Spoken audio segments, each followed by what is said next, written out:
Hi mga May, if naghahanap nga kayo ng papupuntahan na mag-enjoy mga kids, baka ito na yung hinahanap nyo. So keep on watching. Nagpunta nga pala kami dito sa Paradiso. Dito lang to sa Tagaytay. If galing kang Manila, 1.5 hour to 2 hours drive. The entrance fee is 199 pesos for adult and kids below 3 feet are free. In our case, ang binayaran ko is 1,216 pesos. Package na yun. 5 adults and may kasama na rin mga pakain sa mga farm animals na makakasalamuha nyo sa loob.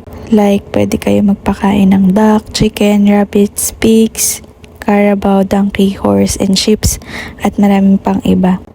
Dito lang din kayo makakakita ng 5 legs na bull.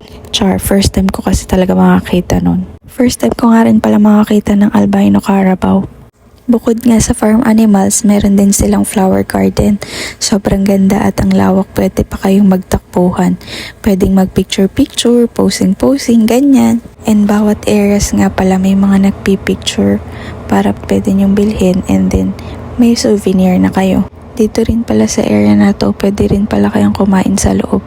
May nagtitinda rin kasi ng food sa loob. Meron ding souvenir shop. Dito papunta na nga pala kami sa butterfly garden. Sobrang nakaka-amaze yung mga butterfly. Ngayon lang din kasi ako nakakita ng lalaking butterfly.